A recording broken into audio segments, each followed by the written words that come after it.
everyone. Welcome. We're delighted to have today Access to Success. And we have Uche Ufochukwu from Nigeria and Laura Knight, which is more easily said by me. So, but I've been practicing Ufochukwu. So thank you for coming, and they're going to tell us about all the fabulous things they're doing in Nigeria and why, right? Yes. And your own experience. I will share my We look screen. forward to that. Awesome. Uche, thank you. Hi, good morning, everyone. How's it going? Quick fun fact, if anyone knows John and June Witherspoon, they used to live in this area. I'm their granddaughter. I know they have some friends in this church, so just wanted to put that out there, but we're super excited to be with you guys this morning. So we're from Access to Success. We are a Christian nonprofit serving children and youth in Nigeria. And so what we do is we take a holistic approach to breaking the cycle of poverty. So the community that we serve, most people are living on less than $1 a day. And the Nigerian government's poverty line is right about there, $1 a day.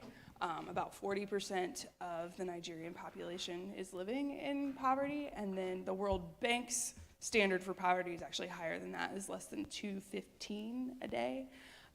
So really there's a lot of need in Nigeria. Nigeria is a very big country. It is the 5th most populous country-ish. It goes between 4 and 5, back and forth in the world.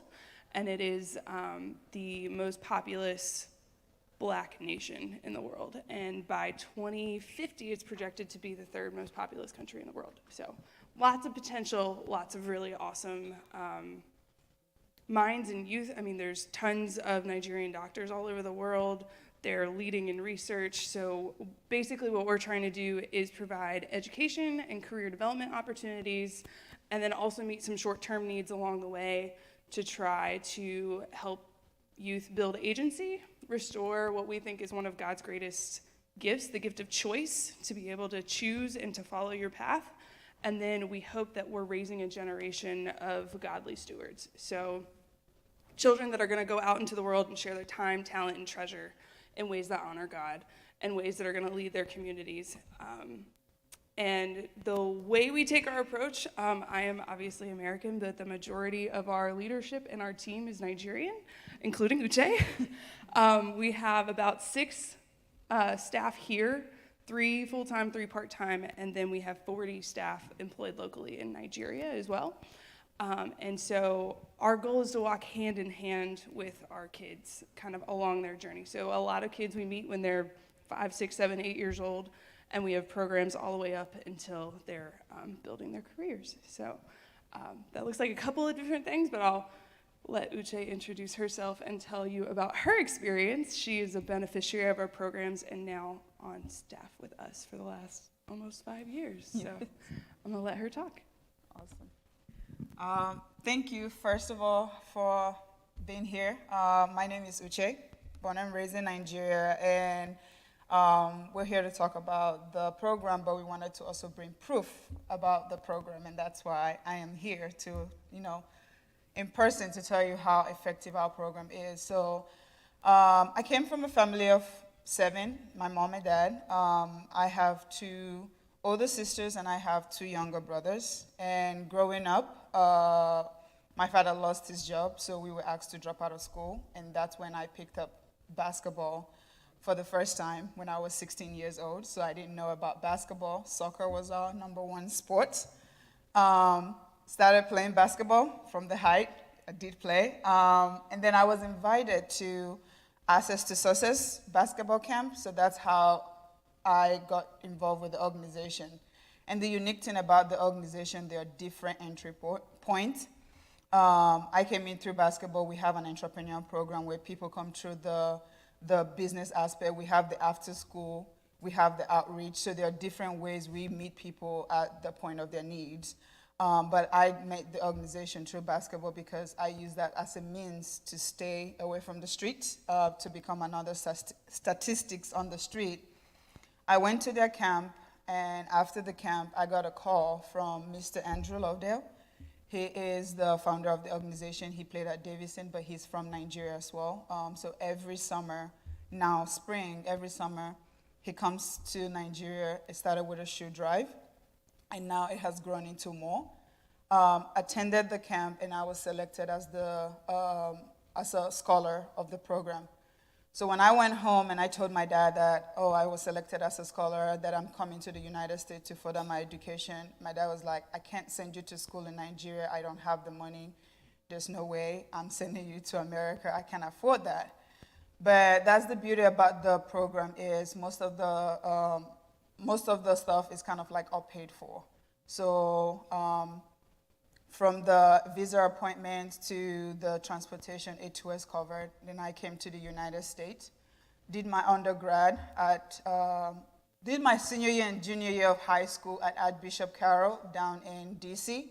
Did my undergrad at Winthrop University, while playing sports, and then did my master's down in Bradley, up in Chicago. Now I am the missions program coordinator at Access to Success. What I do is, giving back to the organization that has helped me using my skills. I work with their scholars here. I work as their human resources, and I also work as their outreach and missions partners. So I am the liaison between churches and the organization. I'm the liaison between the U.S. and Nigeria, and also the scholars and their host family and their host school. So that's kind of like a little bit about my story, but then it's not just my story. We have other scholars here in the United States, but we also have over 200 kids at our after-school program. We also have about 65 university and over 300 entrepreneurs around that we help. But this is kind of like how the organization has changed my life. Going from a dropout to not knowing what the next day is going to look like, to holding a master's degree in the United States, and furthering, it all boils down to how the organization helped me. I think that's a little bit about my story and how, the different entry point that the organization meets you. I don't know if you guys have any questions. Before I talk more, does anybody have questions for Uche? Yes. That's okay. Take your time.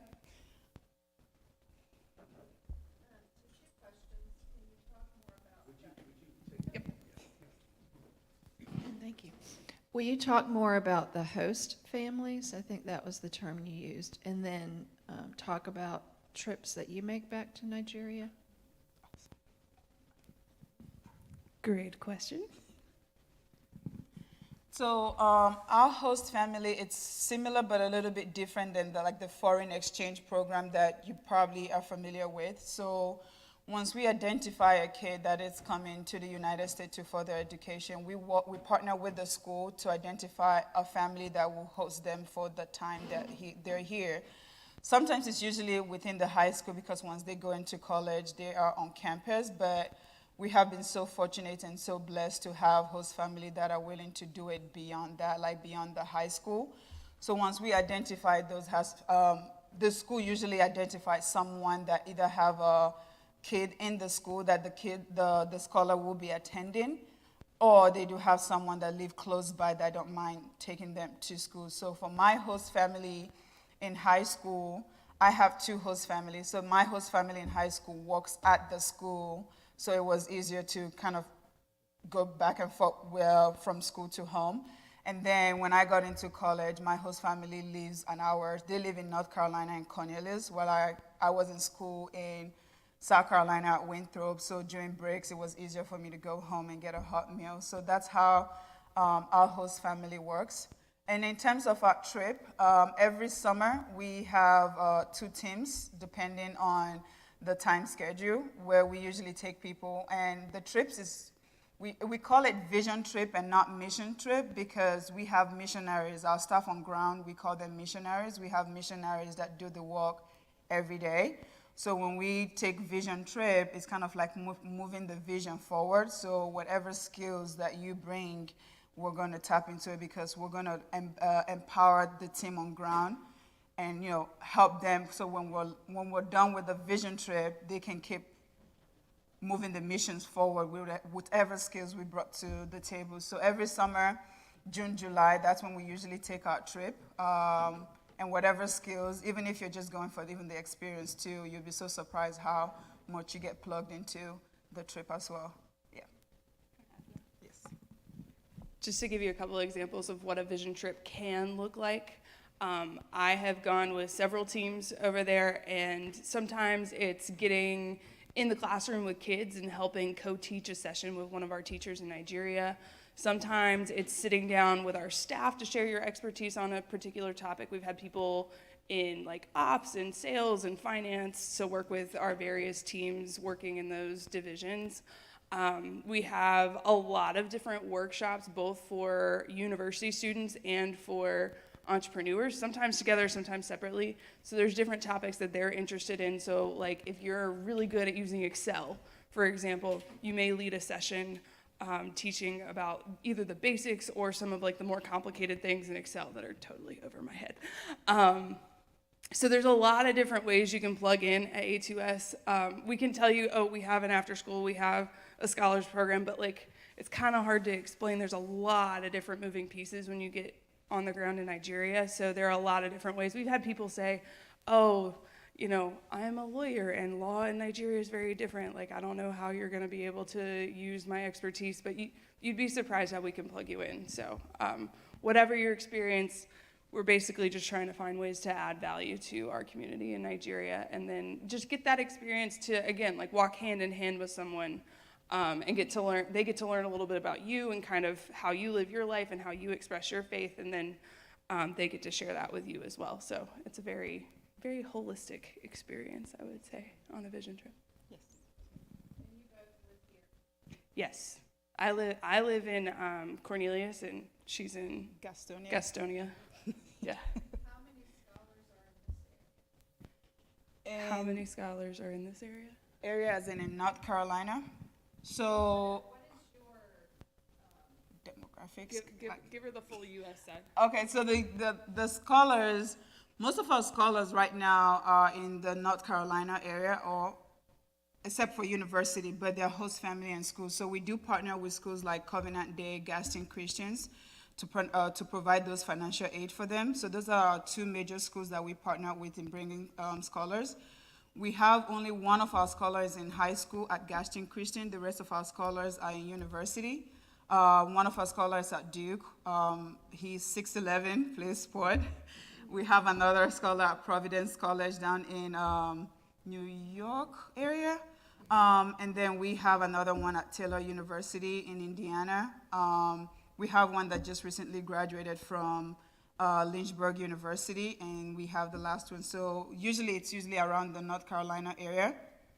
It was when we started the program that we had more outside the Carolina area. I went to high school in Archbishop Carroll down in DC, and we have our other scholar down in Virginia. But of recent, it's usually around this area close to the organization, so they can have home away from home as well. So yeah. Thank you. Have you had some challenges as far as language and communication with people in your group? Other than the speed of talking, so Nigeria, we were colonized by British, so we speak English as our number one language, though we have other tribal language, like we have over 500 different languages.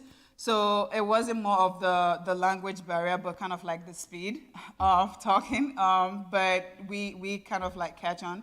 I think the biggest struggle is usually the weather and the food. That's usually the biggest struggle for our scholars navigating, and then a little bit on the educational aspects because of the breakdown of it. But other than that, we catch on fast. So yeah. Thank you.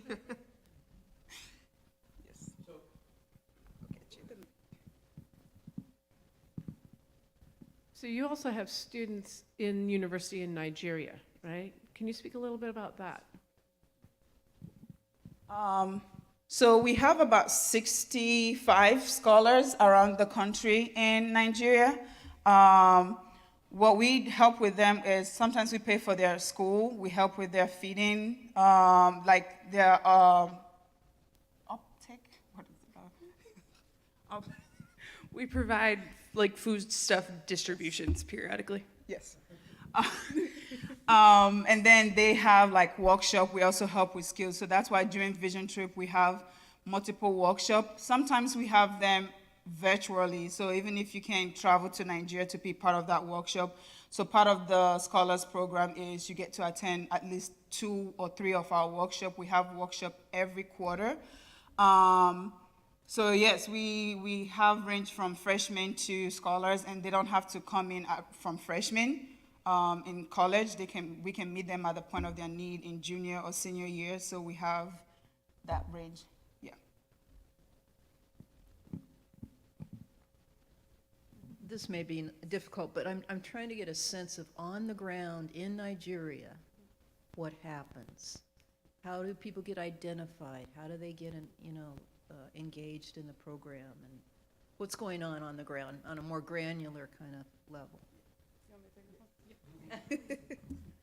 That's a really great question. So, couple of different things. So, first thing that's important to note, we used to operate out of a partner church in their basement. We, since 2022, now have our own facility. It's a 20,000 square foot space. It's got 18 classrooms, an event space, cafeteria, kitchen, all the works. So, our youth center is kind of our home base in Benin City. It is very much in the heart of where most of our kids live, which was why we selected the land that we ended up building on. Each program has a different application process, but it is the challenge with basing it on need is that everybody's in need, kind of where we are. So we have a list of, I think, 400 some on the wait list for the After School Academy right now. And so they just pass around word in the community when the application day is. People wait outside, they fill out physical forms. Technology is not readily available for everyone, so that's the most accessible way to reach people as it is right now, is to fill out a physical form. And so in addition to filling out kind of your family need form, we also ask for like a kind of a testimony of like what's your story, essentially, and then the kids will take an entry exam. The scholars process is very similar. Obviously less involved with the family, but more individually with the university student. The entrepreneurs is a little bit more open to join the community. Most of the initial resources are online on a WhatsApp group. If you guys are familiar with WhatsApp, it's a messaging app that's used very accessibly in Nigeria. So we've got about 300 individuals in that group, and then we also has a physical space called our hub. And so that is like a very small membership fee of about, I think it's the equivalent of like $2 for the year. They can come and access printing services. They can use one of our laptops. They can check things out of our library. We have both a virtual library and an actual physical library with books. And they can reserve spaces. So if they need to have a meeting in a conference room, there's a space for that. And there's a registration system that, apart from that like one-time fee, all of that is completely free. And then we also have an entrepreneur in residence and some rotating mentor office hours available for them as well. So that's a little bit just like trying to spread the word. They have a LinkedIn page that they're trying to reach people. They're trying to reach people word of mouth. There is a lot of word of mouth throughout all of our programs, especially on the scholars end. Like one of our scholars will meet somebody who's struggling and dropping in and out of class, and then they'll say, well, hey, you should probably check out this program and try to apply. So we've gotten a lot of, especially if kids are coming in at kind of the 4th or 5th year of their university, that's usually how they find us, is they're friends with somebody who's in the program. Did that answer your question? Okay. That is a great question that I don't know the answer to, if they have to pay their registration fee all at once. No, you pay as you kind of like you go, because it's more broken down into monthly stuff. So Yeah. Yeah. Yeah. That's a great question. So we do, from a medical standpoint, we have, I don't know how many of a lot of our scholars are medical scholars or in medical related fields. Last year we had 2 doctors go to Nigeria, and this is, again, with the Vision Trip kind of tailoring to who's on the trip. Because we had 2 doctors, they spent a lot of the time with our medical scholars. They visited the local university, And then they also did an outreach program. So they teamed up, it was 2 doctors teamed up with 2 local doctors and then probably 15 or so students to do outreach at, there's an internally displaced persons camp about 45 minutes from our youth center. So there's anywhere between 3,000 and 4,000 at any given time, women and orphans for the most part, who have fled terrorism in the north. So this pastor has gone and scooped up a bunch of people in a bus and brought them down to safety. They have their own land. It is privately owned, which is great. And so they have a lot of needs there. So they did outreach last year. So if we are talking to some people about maybe doing that again next year. But then we also just at the youth center have a nurse on staff for our after school kids that are there every day.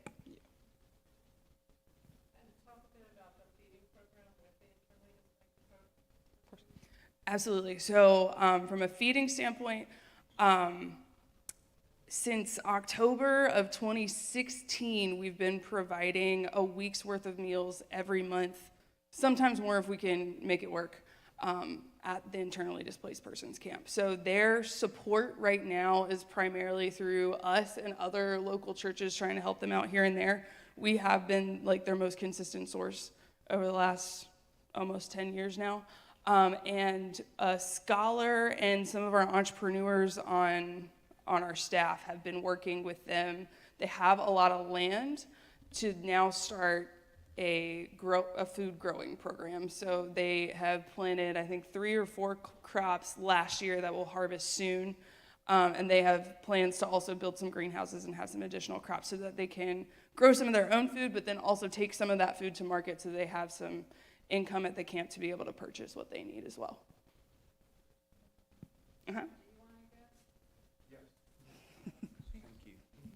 So I'm interested in, on the ground in Nigeria, what is it like? I mean, do kids, they don't have a public school system as we do, I think, is that right? They do. They do? Okay. But some kids can't go, so could you describe, and so for you couldn't go to school. Yeah. And so you wouldn't have had any opportunity to get out of poverty. And so how is it, so what does that look like on the ground with kids who can't go to school for whatever reason? I'm not sure. But it's absolutely remarkable that you have been able to, because you would have been, as you called yourself, a dropout, right? Yeah. Not voluntarily, but you wouldn't have been able to go anywhere.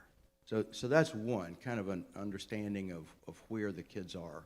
And then once they finish their programs in the States or even there, what do they do after that?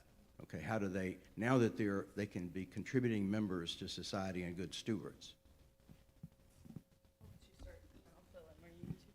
So in Nigeria, like the moment you start working, your parents expected you start contributing to the household, like, start picking up jobs, start selling on the streets, produce water and stuff like that, right?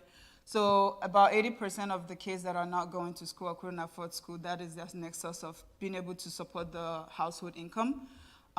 So most of them that doesn't know A2S are fortunate like myself, or privileged like myself to come in contact with an organization like A2S. That's their next source of means, is just going to, we call it hawking. I don't know we call it like hawking in the street, selling in the street, and try to help out. And then those of our kids that are at the after school that still could not afford, but that's where the after school also come in to bridge that educational gap. They still get like help with homework, or they meet their peers and get to kind of like get caught up with some of the stuff that is happening around schools. Most of the time, if we find that they're not in school, we try to help with that as well, to get them in school and still come to the after school to get more help. So that's the question with what they do if they don't have A2S. What would they do is they find other source of, you have a 3-year-old in the street selling water, or a bottle of water, or just selling fruits. Like that's kind of like the next source of stuff is, when I dropped out, kind of like personal story, that's what my mom told me. She was like, well, since you're not going to school, we gotta find a way to make means. And I'm glad I picked up basketball before I was able to get on the street. Even with that, it was even hard fighting my mom, because my mom was like, girls don't play sport, that's for boys. And there was all that internal battle, because my mom was like, okay, you gotta find a way to help, since you're not going to school, you don't have those time that you're supposed to be in school, come to my shop and help me sell stuff. But I'm glad everything works out. God was like, no, she's not meant for the street. But in terms of like after graduating, what the scholars do, again, 80%, not 80, about 50% of our staff in Nigeria are scholars. After graduating, most of us come back to give back. We have a scholars in the northern part that is starting its own nonprofit, helping. In the United States, we haven't had a lot. I think I am the second graduate in the United States. So again, it's kind of like a long-term investment when you're leaving your country to come here. It's a long-term investment. So the United States Scholars Program hasn't been yielding that much. We're just having recent graduates now. In Nigeria, most of them either go get a job or they come back and give back to the organization as a volunteer or as a staff. At our after school, we have a lot of, I think our teaching volunteers are all scholars. Yes. Just to add to that a little bit, so one from the what kids experience from an early age standpoint, I think it's about 40% of kids aged 5 to 11 are expected to participate in some form of economic activity in Nigeria, whether that's hawking on the street or helping mom and dad in the shop or something of that nature. Our staff is constantly communicating with our parents to try to keep them on board with what we're doing, because not only are we trying to keep them in school until about 3 o'clock, but we're also trying to keep them with us until about 6 o'clock. So that's a lot of not hawking items on the streets. But some of the things that we offer, like we are providing them with a daily meal. We are trying to help out in other kinds of ways to make sure that is able to help the family out a little bit. Public school in Nigeria is free and compulsory, but there are pieces of that are not free. So you may have to be purchasing your books. Typically, you have to wear a uniform. You have to buy those, things like that. So we also, as we're identifying who's in need, who's in school, who's not in school, we're making sure that those needs are met as well. So if they need extra fee for a uniform or something like that, we're going to step in and make sure that they have that. From an after graduation standpoint, this is something that we're 15 years old. We're actively trying to solve that problem and make sure that everyone who graduates is going somewhere positive after that. So we started as an after-school program in like 2013 after some of our basketball, and we were doing some community research to figure out what the best way to fit the needs of the community. So we started the after-school then. I think our first scholar was around the same time, but that program didn't really ramp up until about 2015-ish is when we started increasing numbers in that program. And so the entrepreneur program was kind of solution number one of if kids are graduating top of their class, they don't have a lot of practical experience, it's all very theoretical. How can we kind of bridge that gap? So that's helped some of our kids a lot. I think, I'm gonna get this statistic wrong, but I think it's about 25% of our graduates are entrepreneurs. And about 40-some, maybe 45% are employed within that first year after graduation. There's still a chunk of kids we're trying to figure out how do we make sure that we're solving problems and they're not just going back to that either hawking items or small shop kind of job that they would have had without a degree.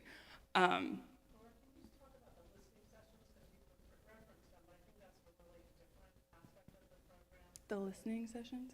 Oh, yes. Okay, yes, I got you. Some of the ways that we're growing organically over time and trying to figure out how to best meet the needs of our kids at whatever point they're at in our programs. We have what's called the A2S Community Talk. So quarterly, we ask our various stakeholders, whether that's community members, parents, kids, anybody, to come sit down with us and basically give us our report card. So they're sitting with leadership. They're sitting with Andrew, our founder. They're sitting with Tekla, who's our national director in Nigeria. They're sitting with different heads of programs. And they just talk. So it's tell us what's working, tell us what's not working. A lot of times it starts with we love A2S, everything's great. And we're like, no, but really, we need you to tell us what the real problems are. So several programs have kind of developed from those talks, one of which is our adult literacy program. So we had tried it a few years ago, and it kind of petered out. There wasn't a ton of participation, but then there was this one session it was mostly mothers of our kids. We were mostly speaking in Pidgin, not me, but they were. I was in the room, but I was kind of piecing together what was going on. And they were like, we don't know how to help our kids with their homework. We don't understand what they're trying to learn. So we want to kind of learn alongside with them. So our youth center director, Faustina, was like, well, if you're actually going to come to class, then absolutely, we'll start it up again. And they've been running since 2023, I think. They meet once a week. They work on just basic reading and math and things that are very applicable to their day-to-day lives, what's going to help them with their businesses and things like that. And the cool thing is now, like, mom and kid are sitting doing homework at the end of the day and at night at home. So there's been some bonding happening over that. So that's one example that's come from those community talks. Reverend Nancy wanted me to make sure you talk about The store, Dignified yes. Giving Center. If we have time, we'd like to know how your organization is funded. Great question. Do you want to talk about Dignified Giving? Sure. So from the same talk we heard about our Dignified Giving Center is it's easier to go to Nigeria and give everyone a pair of shoes and walk away and call it a day and say we did it, but sometimes it might not be what you need. So the Dignified Giving Center, it's kind of like gifting the people of the community the gift of choice, being able to choose how they want to be helped. So it's kind of like a shopping center where they come in, we have the fake A2S money, so that they can go shop for what they actually need and without feeling the guilt of like shame that, oh, I don't know how to ask, or we do have like the Christmas distribution where everyone in the community comes in, but sometimes shame, it's kind of like one of the biggest things, like I don't want my neighbor to see that I need this. So the Dignified Giving Center is that choice. You get the money, we like go into the center, the store, and just shop for what you need and not what we're giving to you. And you find out that what we would have given to them is not what they actually shop for themselves. So that's kind of like how we restore the gift of choice back to the community as well. What's in it? So it's most of the donations that we get from the United States. So we have like shoes, sweater, outfits that they can wear to church or workplace. We have soccer ball socks from our donation from Features. We have different donations. Sometimes we have schools, churches, stores in the United States that are trying to clean out the inventory, that they send it to us and we send it to them and we stack them up. What else is in it? That's pretty much it. And then to answer the funding question, so that's a great question for me. I didn't introduce myself fully. I'm the development manager, so I deal with our fundraising and donor relations and that kind of stuff. So we are about, I'll have to do new stats at the end of this year, but we're about 80% individually funded, so just individual donors who are giving very generously from their own funds. And then we also have a small amount of grants or corporate partnerships. So we have a couple of different corporate sponsors at Features, Socks. They're amazing. We love them. River Pools of Charlotte. It's a pool company. They sponsor us every year, and a couple of others. But yeah, it's mostly individually funded. Any other questions? How do we contribute? That's a great question. So I have some pamphlets and my card for you guys. If you are interested on going on a vision trip or volunteering in some other capacity, you can send me an email and we can get you connected in the right place. And then it also has a QR code.